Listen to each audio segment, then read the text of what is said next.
dans le Seigneur, je vous accueille au nom de notre Seigneur Jésus-Christ et c'est avec joie que je vous retrouve encore aujourd'hui autour de la parole de Dieu. Mais premièrement, nous allons donner ce moment au Seigneur. Seigneur Saint-Esprit, prends le contrôle de ce moment. Je prie qu'à travers le message d'aujourd'hui, tu puisses nous fortifier et nous encourager à toujours avoir de l'espérance au nom de Jésus-Christ. Amen. Donc le message que nous diffusons aujourd'hui s'appelle tout simplement demain. Voilà. Le pasteur nous dit que demain est un mot très simple mais rempli d'espérance. Et donc si vous passez par des moments difficiles et pensez même que votre situation n'a pas d'issue, que votre situation est sans espérance, ce message est donc pour vous. Et le pasteur nous dit: aussi longtemps que Dieu est Dieu, il y aura un demain. Alors ne décroche pas, alors n'abandonne pas, car demain est un jour qui va te faire oublier aujourd'hui. Donc le message d'aujourd'hui est basé sur le texte de 2 Rois, chapitre 6 et 7. Et c'est un passage que le pasteur Jean-Claude avait commenté dans le message que nous avons diffusé le 14 août 2022 et qui s'intitule « Les bontés de l'Éternel ne sont pas épuisées ». Mais je crois que le Saint-Esprit va continuer de nous parler à travers ce texte. Donc ce passage nous dit que le roi des Syriens avait assiégé la ville de Samarie et qu'une famine s'était déclenchée. Et la situation était tellement grave qu'il n'y avait plus rien à manger et que les femmes avaient commencé à manger leurs bébés. Mais au milieu de cette situation catastrophique, Dieu utilise un prophète, le prophète Élisée, pour apporter une parole. Amen. Et cette parole commence par le mot « demain ». Allons dans 2 Rois à son chapitre 7. Élisée dit: écoutez la parole de l'Éternel, ainsi parle l'Éternel. Demain, à 7 heures, on aura une mesure de fleur de farine pour un cycle et 2 mesures d'orge pour un cycle à la porte de Samarie. L'officier sur la main duquel s'appuyait le roi répondit à l'homme de Dieu: quand l'Éternel ferait des fenêtres au ciel, pareille chose arriverait-elle? Et Élisée lui dit: tu le verras de tes yeux, mais tu n'en mangeras point. La parole était tellement contraire à la situation que l'officier du roi n'a pas cru. Mais comme a dit le prophète, il a vu donc la nourriture, amen, mais il n'en a pas mangé, amen. Parce que dès que la nourriture est rentrée donc dans la ville le lendemain, tous les gens ont commencé à se bousculer, à se précipiter sur la nourriture et ils ont piétiné donc l'officier du roi qui en est mort. Et donc souvent, beaucoup d'entre nous quelquefois, quand la parole du Seigneur est tellement opposée à la situation, nous avons vraiment du mal à croire. Mais sachons que Dieu a tout créé par sa parole. Il a créé le monde par sa parole. Et même Jésus s'est fait chair lorsque la Vierge Marie a reçu la parole et quand elle a déclaré qu'il me soit fait selon ta parole. Amen. Donc la parole se fait chair pour qui la reçoit. Comment recevons-nous la parole? Amen. Allons dans Marc chapitre 4 à son verset 35. Ce même jour, sur le soir, Jésus leur dit: passons à l'autre bord. Après avoir renvoyé la foule, ils l'emmenèrent dans la barque où il se trouvait. Et il y avait aussi d'autres barques avec lui. Il s'éleva un grand tourbillon et les flots se jetaient dans la barque au point qu'elle se remplissait déjà. Et lui, il dormait à la poupe sur le coussin. Ils le réveillèrent et lui dirent: Maître, ne t'inquiètes-tu pas de ce que nous périssons? S'étant réveillé, il menaça le vent et dit à la mer: Silence, tais-toi. Et le vent cessa et il y eut un grand calme. Puis il leur dit: Pourquoi avez-vous ainsi peur? Comment n'avez-vous point de foi? Okay? Donc c'est un passage que nous connaissons et Jésus vient de déclarer une parole qui est « passons à l'autre bord ». Et Jésus, lui, se repose sur cette parole et même s'endort. Amen. Mais il s'élève une tempête, comme les disciples n'avaient jamais vu. Et pourtant, c'étaient des pêcheurs très expérimentés, mais ils n'avaient jamais vu une telle tempête. Et donc, ils commencent à paniquer et ils vont réveiller Jésus. Et celui-ci, bien sûr, se lève et calme la tempête. Mais il parle aux disciples et il leur dit, « Pourquoi avez-vous ainsi peur? Pourquoi n'avez-vous point de foi ?» En fait, pourquoi n'avez-vous pas la foi en la parole que j'ai déclarée, la parole qui était « passons à l'autre bord ». Amen. Il suffisait qu'ils se reposent sur cette parole donnée par Jésus. Amen. Et comme Jésus avait dit « passons à l'autre bord », ils allaient passer à l'autre bord, qu'il y ait tempête ou qu'il n'y ait pas tempête. Amen. Continuons la lecture et allons dans Marc chapitre 5 à son verset 1. Ils arrivèrent donc à l'autre bord de la mer, dans le pays des Gadaréniens. Aussitôt que Jésus fut hors de la barque, il vint au-devant de lui un homme sortant des sépulcres et possédé d'un esprit impur. Donc plus loin, nous voyons dans la lecture que cet homme est possédé d'une légion de démons. Le tourbillon, la tempête, en fait, avait été provoquée par la légion des démons qui savaient que Jésus arrivait et qu'ils allaient être expulsés du corps de cet homme. Et donc, ils voulaient empêcher Jésus d'arriver. Mais comme Jésus avait déclaré la parole « Passons à l'autre bord », rien ne pouvait l'arrêter. Et si vous lisez le texte, vous verrez que Jésus a délivré cet homme tourmenté, qui était dans une grande souffrance, dans une grande détresse. Et même si les démons ont utilisé sa bouche pour parler, lui-même, quand il a vu Jésus arriver, il a accouru et il s'est jeté à ses pieds. Et donc Jésus le délivre et nous voyons plus tard que cet homme va publier ce que Jésus a fait pour lui dans la Décapole, c'est-à-dire dans 10 villes. Cet homme donc est devenu un puissant évangéliste pour Jésus-Christ. Il n'est donc pas étonnant qu'une grande tempête se soit levée pour empêcher Jésus d'arriver. Mais Jésus s'était reposé sur la parole qu'il avait prononcée. Il s'était même endormi sur cette parole. Amen. Et ils sont tous arrivés de l'autre bord. Donc mes bien-aimés, même si vous passez par une tempête, même si les vents soufflent fort, même si l'eau commence à rentrer dans votre barque, accrochez-vous à la parole que Dieu vous a donnée. Amen. Le pasteur Jean-Claude dit, et je cite, « Si vous vous accrochez à cette parole, elle va se manifester. Quand vous vous tenez sur la parole, vous déclenchez une guerre. Amen. Mais n'abandonnez pas, parce qu'à la fin, la parole triomphe toujours. Amen. Donc, accrochez-vous à cette parole. Reposez-vous sur cette parole. Même dormez sur cette parole. Et très prochainement, vous passerez à l'autre bord.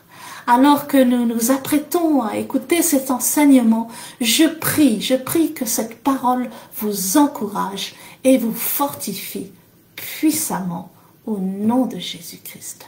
Amen.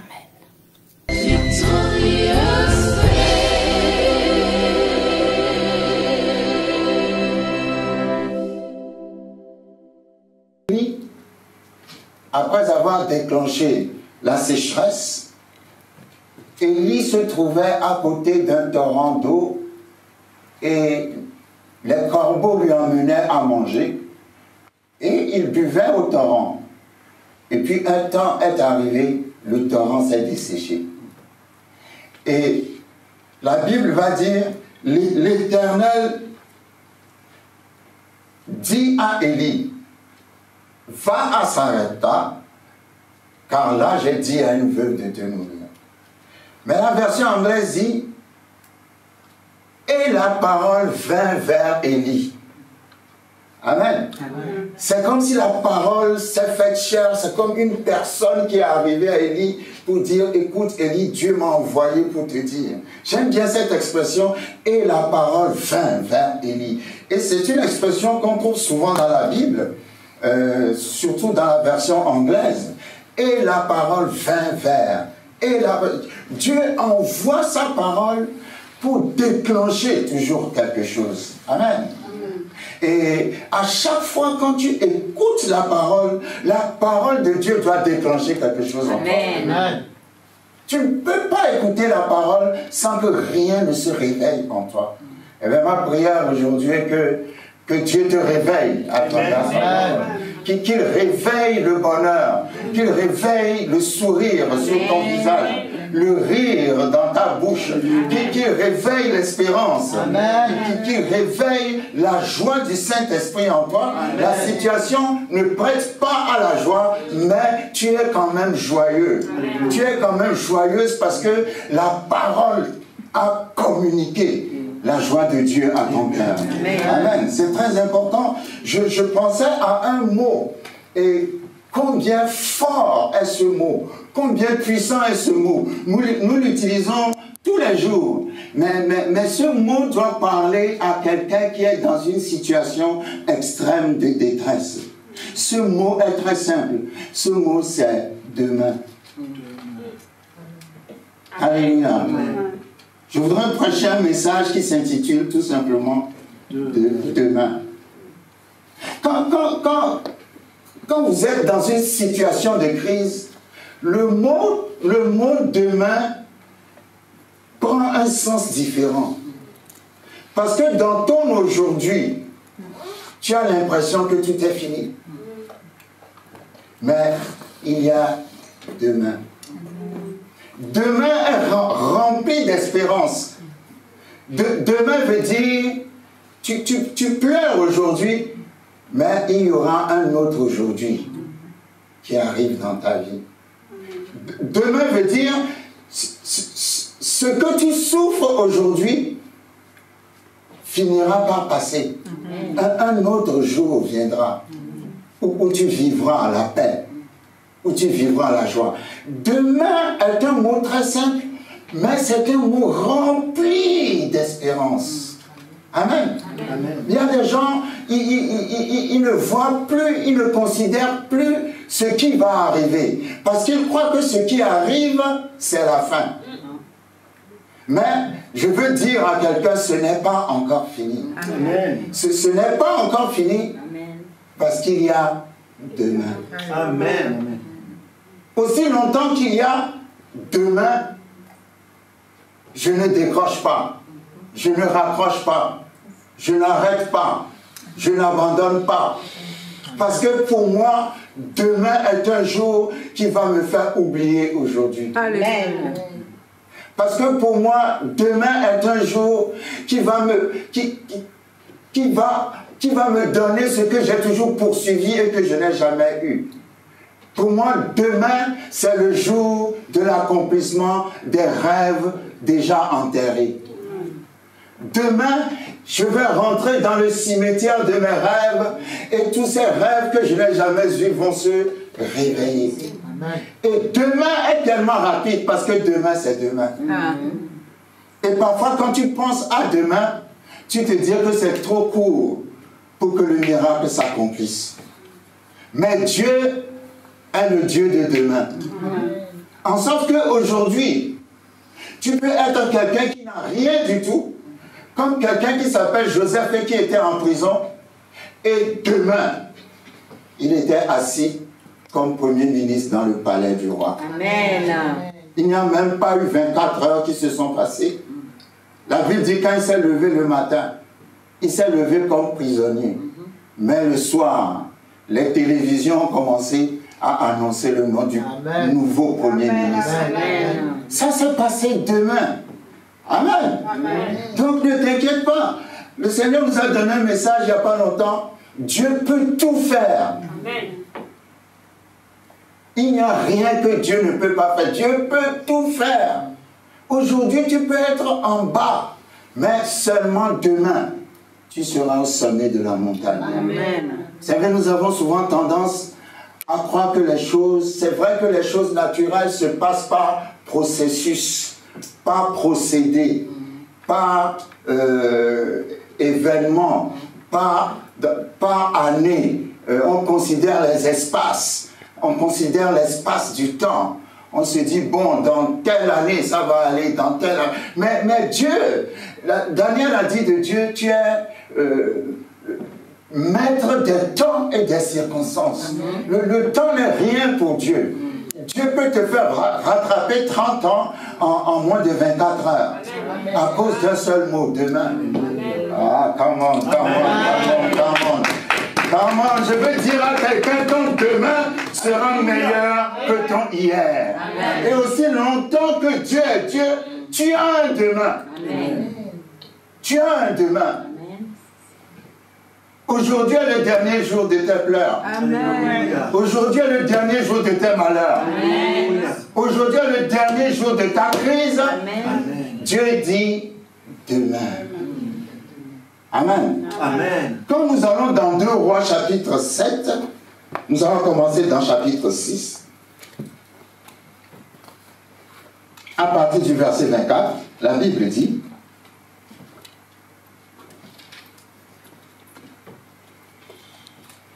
après cela, Ben-Hadad, roi de Syrie, ayant rassemblé toute son armée, monta et assiégea Samarie. Il y eut une grande famine dans Samarie. Et ils la serrèrent tellement qu'une tête d'âne valait 80 cycles d'argent et le quart d'un cab de fiente de pigeon 5 cycles d'argent. Ça veut dire que les choses qui étaient moins chères étaient devenues exagérément chères. Et le verset 26 dit: et comme le roi passait sur la muraille, une femme lui cria: sauve-moi, ô roi, mon Seigneur. Il répondit: si l'Éternel ne te sauve pas, avec quoi te sauverai-je? Avec le produit de l'air ou du pressoir? Et le roi lui dit: qu'as-tu? Elle répondit: cette femme-là m'a dit: donne ton fils. Nous le mangerons aujourd'hui et demain nous mangerons mon fils. Nous avons fait cuire mon fils et nous l'avons mangé. Et le jour suivant, je lui ai dit: donne ton fils et nous le mangerons. Mais elle a caché son fils. Lorsque le roi entendit ces paroles, les paroles de cette femme, il déchira ses vêtements en passant sur la muraille, et le peuple vit qu'il avait en dedans un sac sur son corps.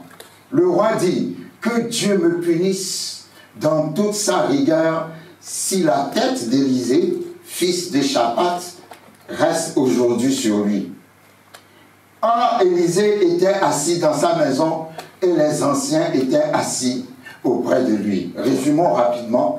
Les Syriens ont assiégé Samarie. Ils ont pillé Samarie. Ils ont privé Samarie de tous ses biens. Tellement que la famine s'est déclenchée dans Samarie. Et la famine, quand la Bible utilise le mot famine, aujourd'hui, le mot moderne pour famine, c'est crise économique. Amen. Amen. Aujourd'hui, nous parlons de la crise économique.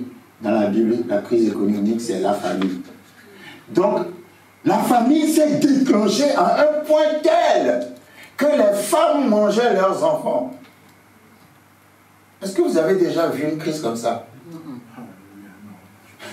C'est juste pour qu'on puisse imaginer à quel point c'était dur et c'était difficile.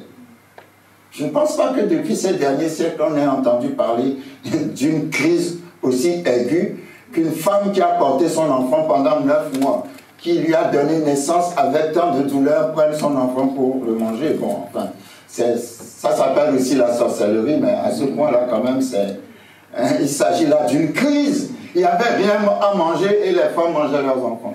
Alors, il y a une femme qui a donné son enfant et l'autre devrait donner le sien. Alors, toutes les deux ont mangé le premier enfant. Le lendemain, l'autre devrait donner le sien et elle l'a caché. Et c'était devenu une querelle entre elles. Mais pourquoi je dis cela? C'est parce que je veux que nous puissions voir quelque chose.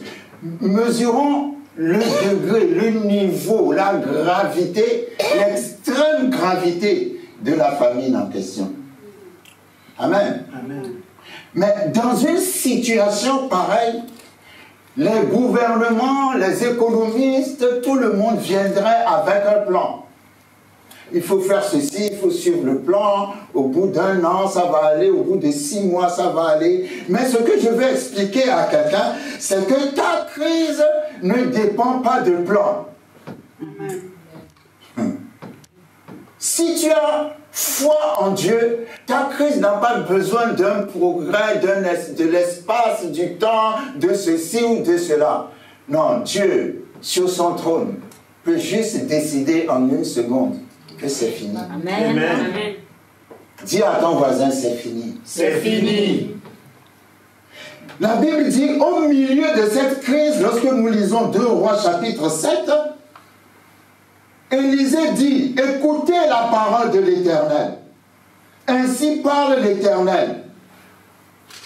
Demain, à cette heure, on aura une mesure de fleur de farine pour un cycle et 2 mesures d'orge pour un cycle à la porte de Samarie. Dans une crise aussi aiguë, Dieu a envoyé une parole. Et la parole que Dieu a envoyée commence par un mot. Ah, aidez-moi s'il vous plaît. Demain. Ah, je ne sais pas si quelqu'un me comprend cet après-midi. Dieu dit, moi je n'ai pas besoin d'un plan qui va prendre 1 an, 2 ans, 3 mois, 6 mois. Demain. Amen. Wow. Demain, il y aura de la nourriture qui va revenir dans Samarie. La situation était tellement dure que la Bible dit, quand Élisée a fait cette annonce, la Bible dit, l'officier sur la main duquel s'appuyait le roi, le ministre des Finances, répondit à Élisée, quand l'Éternel, même si l'Éternel mettait des fenêtres au ciel, ce que tu as dit n'arrivera pas. Amen. Amen. Alléluia. Moi, je ne donne pas tort à l'officier du roi. Parce que quand tu vois la situation, dis-moi que dans 3 mois, ça va s'améliorer. Dis-moi que dans 4 mois, ça va. Mais surtout, ne me dis pas demain. Amen. Amen. Il n'y a rien à manger au point que les femmes mangent leurs enfants. La situation est alarmante. La situation est désespérée. Et toi, tu me dis demain. Non, non, non, je ne te crois pas. Même si Dieu met des fenêtres au ciel, ce que tu as dit n'arrivera pas. Élisée l'a regardé, Élisée a dit, ce que j'ai dit arrivera. Tu verras la nourriture arriver, mais tu n'en mangeras pas. Alléluia. Amen. Parce que la parole de Dieu, parfois, est tellement contraire à la situation que tu ne veux pas recevoir. Et c'est là où beaucoup passent à côté. Amen. Amen. Parfois, les prédicateurs, ils prêchent, et puis ils lancent une parole prophétique. Et puis les gens sont là. Ils n'ont pas reçu. Amen. Amen. Ou tu lances une parole prophétique, quelqu'un se lève et commence à courir partout dans la salle. Amen. Alléluia. Amen. La personne a reçu. Amen. Amen. Il faut toujours avoir... Vous savez, tout dépend de la façon dont vous recevez la parole. Hein. C'est pour ça que pendant de longues années, j'ai toujours pensé dans 2 Chroniques 20 hein, que c'est Dieu qui a dit à Josaphat de mettre la chorale devant l'armée pour aller à la guerre. J'avais toujours pensé ça, je ne sais pas pourquoi, mais un jour en relisant le texte, Dieu ne lui a jamais dit de faire ça. Parce que Josaphat était le roi d'un petit royaume, du petit royaume de Juda, qui était menacé d'être détruit par 3 grandes armées. 2 Chroniques chapitre 20. Alors Josaphat a décrété le jeûne, ils ont prié, et j'aime bien une prière qu'il a faite. Il a dit à Dieu, devant cette grande multitude, nous ne savons que faire, mais nos yeux sont sur toi. Come on. Il n'a pas dit, nos yeux sont sur la multitude qui vient pour nous détruire. Nos yeux sont sur nos manques. Nos yeux sont sur nos problèmes. Oh, on a trop de soucis. Seigneur, viens à notre secours. En tout cas, nous ne pouvons rien faire. Mais nous voulons seulement que tu saches que nos yeux sont sur toi. Amen. Quand il a fini cette prière, la Bible dit que l'Esprit est tombé sur un prophète. Et Dieu a parlé en disant, n'ayez pas peur, car ce n'est pas vous qui combattrez, moi je combattrai pour vous. Ce n'est pas vous qui combattrez, mais je combattrai pour vous. Amen. Cependant, levez-vous quand même pour aller sur le champ de bataille. C'est là où les 3 ennemis en venant... Seigneur, ce texte m'a toujours épaté. Quand Dieu a dit, ce n'est pas vous qui combattrez, mais je combattrai pour vous, Josaphat a reçu cette parole avec tellement de foi. Il n'a pas commencé à dire, mais il va se battre pour nous comment? Lui, il est Dieu, il est esprit, comment il peut se battre? Il y a toi, grand, je ne comprends pas ma prière. Vraiment, comment Dieu va se... Non. Il a dit, si Dieu a dit qu'il va se battre pour nous, donc nous avons déjà la victoire. Amen.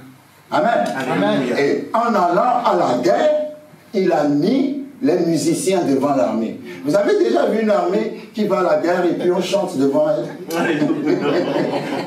Généralement, on chante après la victoire. Mais Josaphat a chanté avant la victoire. Ah, si quelqu'un peut chanter avant la victoire, jusqu'au milieu de ta crise. Amen. Amen. Tu dois vous savez, il faut se lever, la situation est dure, difficile, mais lève-toi, commence à danser, lève-toi, commence à chanter, ta louange va briser les murs. Alléluia. Les disciples ont chanté en prison, les murs sont tombés. Alléluia. Amen. Ton adoration va faire tomber le mur de ta crise. Alléluia. Le mur de ta prison. Amen. Et quand j'ai réalisé que Dieu n'a pas dit ça à Josaphat, mais Josaphat a fait cela pour montrer qu'il a reçu la parole de Dieu. La Bible dit, quand les musiciens ont commencé à chanter, pas avant ni après, mais quand ils ont commencé à chanter. Amen. Amen. Certaines situations n'ont pas encore changé parce que tu n'as pas encore commencé à chanter. Tu pleures trop, tu te lamentes trop. Dieu dit, chante et danse. Quand ils ont commencé à chanter, l'Éternel a mis l'embuscade au milieu des 3 grandes armées qui venaient contre Josaphat. Et puis d'un seul coup, les 3 grandes armées qui se sont entendues pour aller détruire Josaphat et son royaume, ont commencé à se battre entre elles. Oh yes. Ah, je déclare dans le nom de Jésus, amen, que tous ceux qui viennent contre toi, amen, tous ceux qui viennent contre toi, amen, tous les esprits qui viennent contre toi, amen, ils vont se détruire entre eux-mêmes. Au nom de Jésus. Quand ils ont commencé à chanter, l'Éternel a mis la confusion parmi les 3 grandes ennemies. Ils se sont entretués tellement que voilà Josaphat qui arrive à dansant avec son armée sur le champ de bataille, il n'y a que des cadavres. Dis à ton voisin, aujourd'hui tu vois une multitude. Aujourd'hui tu vois une multitude. Mais bientôt, il n'y aura que des cadavres. Il n'y aura que des cadavres. Amen. Josaphat n'a même pas vu le déroulement de la bataille. Vous voyez, quand Dieu dit je vais combattre pour vous, Vous ne voyez pas le déroulement de la bataille parce que c'est surnaturel. Vous voyez seulement le résultat. Amen. Come on. Amen. Quand ils sont arrivés, tous les ennemis sont couchés morts. Et ce qui est bizarre, c'est que les ennemis, en venant combattre Josaphat, sont venus avec des trésors sur eux. Amen. Amen. Amen. Amen.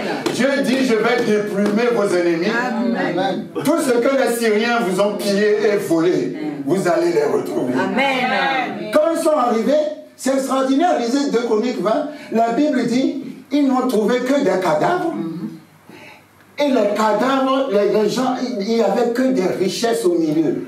Je ne sais pas si en allant détruire, en cherchant à aller détruire Josaphat, ils sont passés à la banque pour vider leurs comptes. Mais ça n'a pas de sens. Toi, tu vas à la guerre, tu vas vider tes comptes bancaires. Si tu mets plein d'argent sur toi pour aller à la guerre. Vous savez, la sagesse de Dieu dépasse l'intelligence humaine. Amen. Ou bien, je ne sais pas s'ils ont été pillés d'autres peuples en prenant leur trésor et puis ils ont décidé d'aller. En tout cas, ils sont venus pour détruire Josaphat avec des richesses sur eux. Mais quand Dieu a mis la confusion au milieu d'eux, ils sont morts et ont laissé les richesses. Il n'y a que des richesses sur les cadavres. Josaphat, qui était supposé aller se battre, quand il est arrivé en dansant, la Bible dit, écoutez, ce n'est pas une personne, c'est une armée. La Bible dit, ils ont mis 3 jours pour ramasser tous les trésors que les ennemis avaient laissés. Pas 1 heure, hein, pas 2 heures, pas un jour. C'est même pas une personne qui ramasse, c'est une armée. Imaginez la quantité de richesses. Ils ont mis 3 jours pour ramasser toutes les richesses que les ennemis. Donc ils sont partis à la guerre et ils sont revenus avec des richesses. Pourquoi? Parce que Dieu a combattu pour eux. Cette situation qui semble t'avaler, toi tu vas prendre avantage sur elle. Elle ne t'emmènera pas en bas, elle va te propulser en haut. Dieu dit demain. Demain. Dieu dit demain. Donc, le ministre des Finances, quand Élisée a dit demain la nourriture reviendra, au lieu de commencer à danser, il dit non, ce que tu as dit n'arrivera pas. C'est pour ça que c'est important comment vous recevez la parole de Dieu. Si Dieu dit demain, commence à te réjouir aujourd'hui. Lève-toi et danse. Parce que rien n'est impossible à Dieu. Dieu peut tout faire. Ne limite pas Dieu. Amen. Ne limite pas Dieu. Joseph a commencé la journée, le matin prisonnier, le soir Premier ministre. Comment? Il n'a pas eu le temps de faire l'école nationale d'administration, d'avoir des expériences en politique. Non, non, non. Vous savez, avec Dieu, il n'y a pas d'expérience à faire, il n'y a pas de stage à faire. Quand il a décidé, il a décidé. Amen. Alléluia. Amen. Et il te donne la sagesse pour bien gérer. Amen. La Bible dit quand Élisée a parlé comme ça, 2 Rois 7, verset 3 nous dit, il y avait à l'entrée de la porte 4 lépreux qui se dirent l'un à l'autre. Allons doucement. Quand Élisée a dit demain, la nourriture va venir dans le pays, l'officier du roi n'a pas cru. Mais après que Élisée a déclaré cela, la Bible dit qu'il y avait à l'entrée de la porte de Samarie. Vous savez, dans l'ancien temps, les villes ont des portes. Les villes ont de grandes portes qu'on fermait le soir. Amen. Amen. Et la porte est un endroit qui signifie entrée ou sortie. Amen. Amen. Entrée ou sortie. Fais attention à ce qui est à ta porte quand Dieu a parlé. Amen. Amen. Parce que quand Dieu parle, ce que j'aime chez Dieu, c'est qu'il ne fait pas la chose comme toi tu penses. C'est exactement comme le monde attendait un Messie et croyait que le Messie allait naître dans un hôtel 6 étoiles. Ou dans le palais d'un roi. Mais le Messie est né au milieu des animaux. Alléluia. Amen. Qui va s'occuper de... Qui va te faire croire que le sauveur du monde est né au milieu des animaux? Mais Dieu est comme ça. Il fait les grandes choses d'une façon très simple. Dieu ne fait jamais les choses grandement d'un seul coup, non. Très simple. Quand il a envoyé sa parole, il a aussi envoyé 4 lépreux. Pas 4 personnes. Parce que les lépreux n'ont même pas... Je ne sais pas comment ils ont fait eux pour sortir, parce que la loi dit, quand tu as la lèpre, tu dois vivre à l'écart de la société. Tu ne dois pas sortir. Parce que si tu touches quelqu'un, quelqu'un te touche, la personne devient impure. Amen. Mais les 4 lépreux là ont pu sortir. Et la Bible dit qu'ils étaient assis à la porte de la Samarie. Quand tu es dans une crise, fais attention à celui qui vient visiter ta porte, parce qu'on ne sait jamais. Amen. Amen. Ah, on ne sait jamais, parce que Dieu peut venir d'une manière très simple. Amen. Il y avait 4 lépreux qui étaient assis à la porte de Samarie et qui se posaient une question sur l'existence humaine. Ils se disaient, c'est très intéressant ce qu'ils disaient, les lépreux. Il y avait à l'entrée de la porte 4 lépreux qui se dirent l'un à l'autre: resterons-nous ici jusqu'à ce que nous mourions? Si nous songeons à entrer dans la ville, la famine est dans la ville et nous y mourrons. Si nous restons ici, nous mourrons également. Allons nous jeter dans le camp des Syriens. S'ils nous laissent vivre, nous vivons, et s'ils nous font mourir, nous mourrons. Les lépreux se disaient, au point où nous sommes arrivés, si nous restons assis ici, nous allons mourir. Si nous voulons entrer en Samarie, il y a la famine, nous allons mourir là-bas. Si nous allons dans la direction des Syriens, les Syriens peuvent nous tuer en nous voyant. Donc, il y a la mort dans les 3... oh, come on. Il y a la mort dans les 3 cas. Vous savez, parfois vous êtes dans des situations, il y a la mort dans toutes les situations. Quelle que soit la manière dont vous pensez, il n'y a rien d'ouvert, il n'y a aucune ouverture. Alors vous dites, aïe, aïe, aïe, je ne sais pas comment je vais faire. Et leur question fondamentale est, resterions-nous assis ici jusqu'à ce que nous mourons? Amen. Nous savons que dans tous les cas, il y a la mort. Mais est-ce que c'est parce qu'il y a la mort dans tous les cas qu'on doit rester assis? Non. Parce qu'il y a des gens qui sont assis. C'est-à-dire, comme ils n'ont trouvé aucune solution, ils ont décidé de ne rien faire. Mais la Bible dit, les lépreux, ce n'est même pas des gens normaux. Parce qu'au moins, ils peuvent se dire, bon, on va rester ici jusqu'à mourir parce que de toute façon, on a la lèpre. Est-ce que quelqu'un me suit? Amen. Mais ils se sont dit, non, non, non. Nous sommes lépreux, rejetés de la société. Peut-être nous n'avons aucune chance de guérir un jour, mais nous n'allons pas nous laisser mourir. Nous n'allons pas rester assis ici jusqu'à ce que la mort va nous trouver. Nous allons nous battre. Nous allons faire quelque chose. Amen. Si on dit qu'on est mort, on dira que nous sommes morts pendant que nous étions en train de faire quelque chose. Et la Bible dit, ils ont décidé de se lever et de marcher dans la direction des Syriens. Quand ils se sont levés, c'est comme si Dieu a mis sous leurs pas un micro. Même si Dieu avait mis un micro sous leurs pas, ça n'allait pas résonner comme ça. La Bible dit que les soldats syriens dans leur camp, ils ont entendu comme un bruit de chars et d'une grande armée qui avançait vers eux. Amen. Amen. Ah, j'aime ça. C'est pour ça que j'aime dire, Dieu se lève quand tu te lèves. Yes. Dès qu'ils se sont levés, Dieu aussi s'est levé. Amen. Ils sont en train de marcher, 4 lépreux qui ont refusé leur situation. Amen. Ils n'ont pas vu d'espérance, ils n'ont pas vu d'ouverture, mais ils ont dit, on ne va pas rester assis jusqu'à ce qu'on meure. Come on. Dieu a mis un micro sous leurs pas. Et les Syriens se sont dit, ah, c'est le roi d'Israël qui arrive avec la grande armée d'Israël. Et qu'est-ce qui s'est passé? Ils ont fui.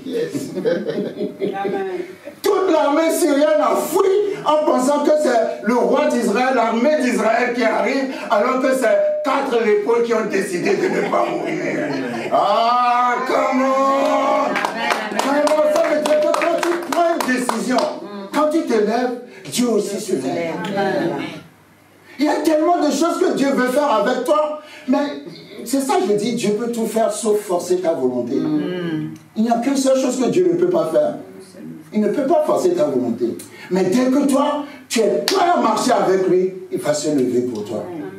Tu ne vois pas la solution, mais les femmes, quand on a enterré Jésus, les femmes, pendant que les hommes étaient partis se cacher dans je ne sais quelle maison, les femmes ont dit, nous irons embaumer le corps de Jésus. Amen. Come on. Yes. Et la Bible dit, mais elle avait une inquiétude. Elle se demandait qui allait enlever la pierre qui bouchait l'entrée de la tombe de Jésus. C'est des femmes, ce n'est pas des hommes, ils n'ont pas de muscles. Mais malgré cela, elles se sont dit, on va quand même aller. Elles n'ont pas trouvé la solution. Ah, dis à ton voisin, pense seulement.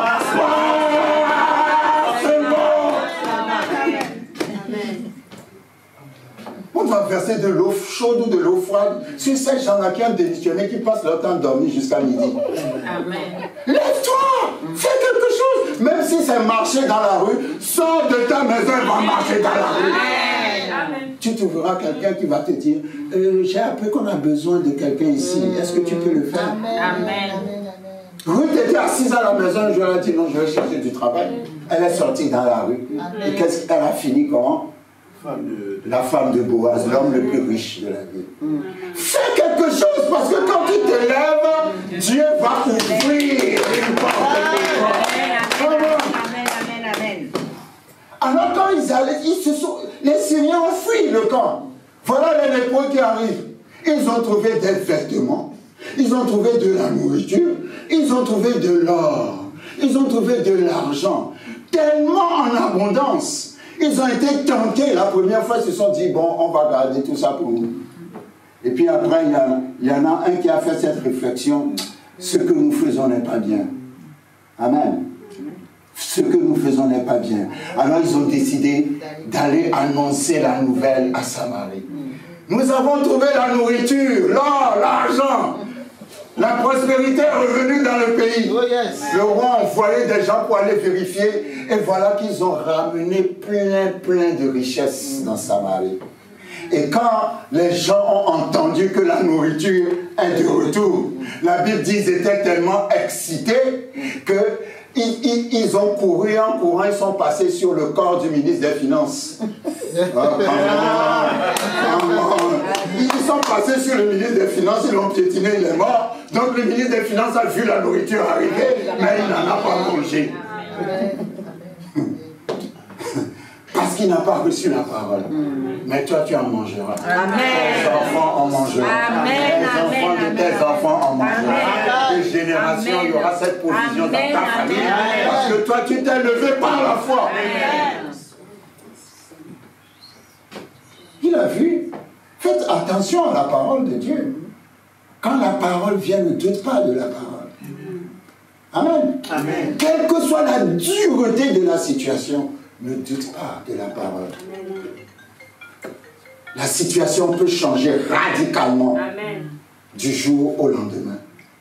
Amen. Amen. C'est ainsi qu'il y a eu une restauration à Samarie. Et la restauration est venue par l'annonce d'une parole. Chaque dimanche, quand tu rentres à la maison, tu dois rentrer à la maison avec une parole. Amen. Tu ne peux pas écouter la parole de Dieu sans trouver une parole pour toi.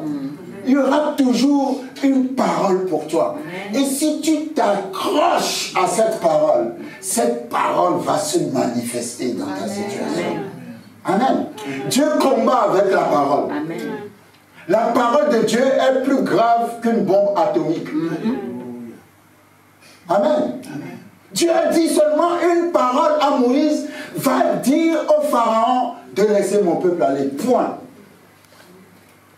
Avec cette parole, qu'est-ce qui ne s'est pas passé? Pharaon a résisté. Il y a eu les 10 fléaux. Il y a eu ceci. Il y a eu cela. Mais à la fin, qu'est-ce qui s'est passé? Il a laissé le peuple aller. Quand vous vous tenez sur la parole, vous déclenchez une guerre. Mais n'abandonnez pas dans la guerre. Parce qu'à la fin, la parole triomphe toujours. Amen. Dieu lui-même, il a dit, quand la parole qui sort de ma bouche ne me revient pas sans avoir accompli son effet. Ça veut dire que la parole accomplit toujours ce pourquoi on l'a envoyé. Alors si je dis, demain, les Syriens qui vous ont attaqué, les Syriens qui vous ont pillé, les Syriens qui vous ont rendu captifs, que tout ce que les Syriens ont pris dans votre vie, vous allez le retrouver. Amen. Amen. Parce que la parole est Dieu. Amen. Amen. C'est pour ça qu'il faut s'attacher à sa parole. Dieu nous guide. Ta parole est une lampe à mes pieds et une lumière sur nos sentiers. Amen. La lampe t'éclaire dans ton environnement. La lumière t'éclaire loin tout le chemin. Amen. Amen. Amen. La parole va te dire ce qu'il faut faire chaque jour. Mais en te disant ce qu'il te faut faire chaque jour, il te donne aussi la vision de tout le chemin qui est devant toi. Amen. Amen. Et nous avons besoin de cette parole. Je ne sais plus combien de fois j'ai dit cela, que une fois j'étais dans une situation très critique à Londres. Et dans cette situation très crique dans laquelle j'étais, où je n'avais pas de maison, je n'avais rien du tout, j'étais vraiment dans le plus bas de toutes les bassesses. Dieu a mis une parole dans mon esprit qui n'arrêtait pas de résonner dans mes oreilles. Donne-moi cette montagne. Ça, c'est la parole que Caleb, à 80 ans, a dite à Josué en lui disant, quand j'avais 45 ans ou 40 ans, Moïse m'a promis cette montagne. Maintenant, j'en ai 80 ou... Oui, j'en ai 80. Mais à 80 ans, je veux que tu me donnes cette montagne. Et quand il dit, donne-moi cette montagne qui est l'héritage, la promesse que Moïse lui a faite, il ne s'agit pas de prendre la montagne spirituellement. Il y a des géants dans la montagne. Donc il fallait qu'il aille dans la montagne et qu'il se batte à 80 ans contre les géants qui étaient dans la montagne, physiquement parlant. Et la Bible a dit, il a pris la montagne.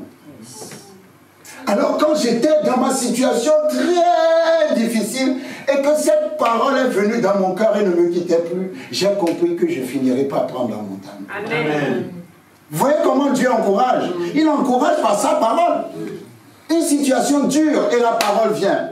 Donne-moi cette montagne. C'est-à-dire, cette situation ne finira pas par te tuer, mais tu vas la dominer. Amen. Et par la grâce de Dieu, je l'ai dominée. Amen.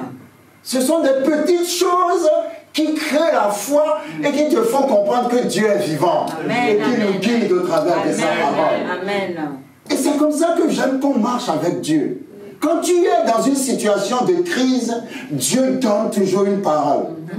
Si tu ne l'entends pas, c'est parce que tes yeux sont sur la situation et non sur Dieu. Mais si tes yeux sont sur Dieu, Dieu va toujours te donner une parole. Un chrétien ne peut pas être dans une situation de crise et dire qu'il ne sait pas ce qu'il faut faire. Non, tu es distrait. Calme-toi, médite la parole, Dieu va te donner une parole. Mais ça, il n'y a rien à faire. Amen. Et l'autre témoignage, c'est quand j'étais arrivé à Dublin, ça fait des années, et il fallait que je trouve une maison, non, un appartement. J'étais encore célibataire à l'époque. Je ne travaillais pas parce que j'étais dans une situation où je n'avais pas le droit de travailler et tout ça. Et finalement, j'ai un ami qui a quitté son appart et qui me l'a laissé. Alors j'ai trouvé ça extraordinaire. J'ai donné le témoignage de ce que Dieu a fait et tout ça, que j'ai fini par trouver alors que je n'ai pas de travail. Dieu a fait grâce. 2 semaines après, le propriétaire de l'appartement me dit de sortir parce qu'il va vendre l'immeuble. C'est extraordinaire comme le diable aime gâcher nos témoignages. Mais si le diable te contrarie ou cache ton témoignage, il faut savoir qu'il y a un témoignage plus grand. Amen. Donc j'étais dans cette situation, je me suis dit, mais c'est pas possible. J'ai déjà donné le témoignage.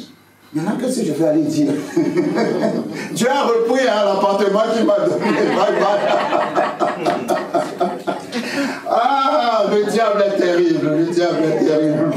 Mais il n'est pas le plus fort. Amen. Ce que j'aime chez lui, c'est que lui-même, il sait qu'il va échouer, mais il essaie quand même. Ça, c'est trop fort. Tu sais que tu vas échouer, au lieu de rester tranquille, tu essaies quand même. Amen. Amen. Donc, ma situation était encore grave là. Et je me disais, mais comment je vais faire pour sortir de cette situation? Et j'ai décidé de jeûner, de prier. Et je me souvenais que dans ma chambre, quand je parlais en langue, j'avais mes voisins qui venaient coller leurs oreilles à la porte. Et tout ça, est-ce qu'il est normal ce type? Ah, Seigneur! Et un jour, alors que je parlais, j'ai reçu un verset de la Bible que je ne connaissais pas. Vous savez, Dieu, c'est très important de connaître la parole parce que Dieu va vous parler sur la parole que vous connaissez. Amen. Mais j'ai expérimenté que Dieu m'a déjà donné des versets que je ne connaissais pas. C'est fort aussi. Mais c'est toujours bien d'emmagasiner la parole. Parce que quand tu l'emmagasines, dès que la situation vient, Dieu te parle plus facilement. Mais Dieu m'a donné ce verset, cette référence dans la Bible, je ne sais plus si c'est Psaume 84, mais il faudra que je cherche, qui dit, même les oiseaux ont un nid. Amen. Amen. C'est dans un, je ne sais pas si c'est le Psaume 84, mais écoutez, vous êtes en train de chercher un appartement. Vous êtes désespéré parce que vous n'avez pas tout ce qu'il faut pour trouver l'appartement. Pendant que vous êtes en train de prier, l'Esprit du Seigneur vous dit, même les oiseaux ont un nid. Comment vous comprenez ça? Alléluia.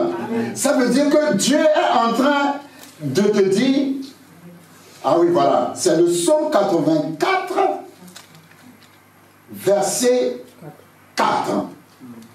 C'est exactement la référence que Dieu m'a donnée, mais je ne connaissais pas ce psaume-là, je ne connaissais pas ce verset.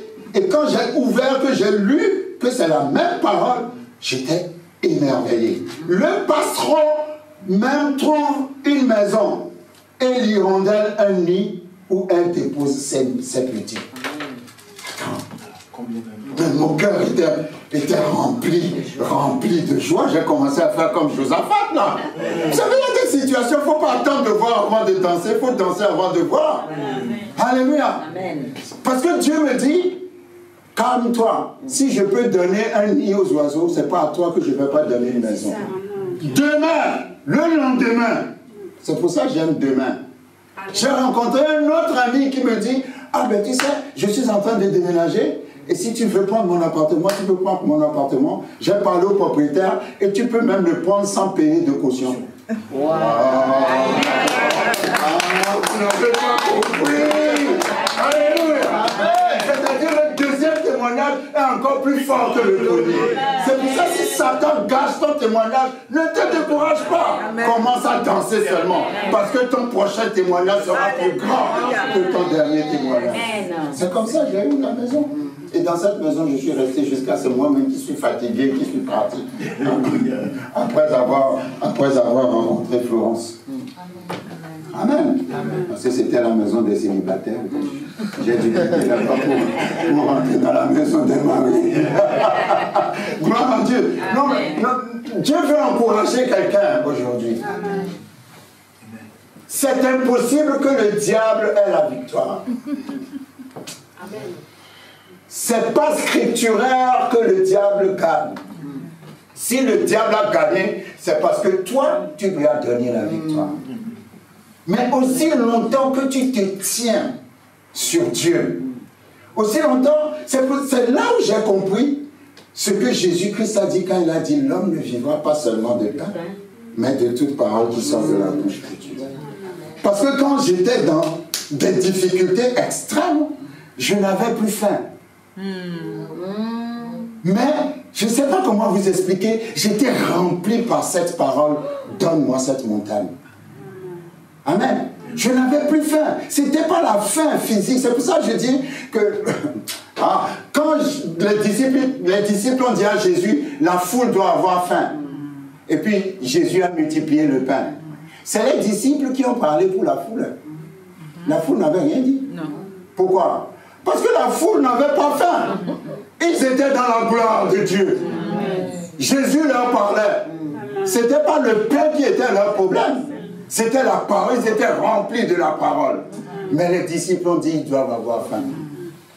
Amen. Amen. Quand tu es dans la gloire de Dieu, tu n'as pas faim. Yes. Ma situation était difficile, très difficile. Mais je n'avais pas faim. Cette parole que Dieu m'a donnée, donne-moi cette montagne, me remplissait de jus. C'est pas Dieu. Non, l'homme ne vivra pas seulement de pain, mais de toute la parole de Dieu.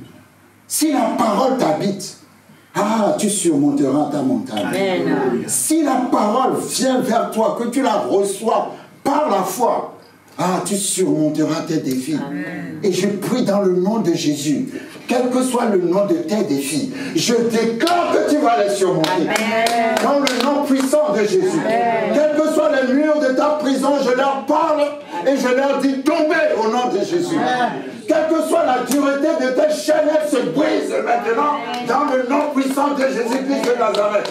J'envoie la parole, encore la parole, et toujours la parole dans ta situation. Que la parole explose ta situation dans le nom puissant de Jésus-Christ. Seigneur, merci pour ta parole.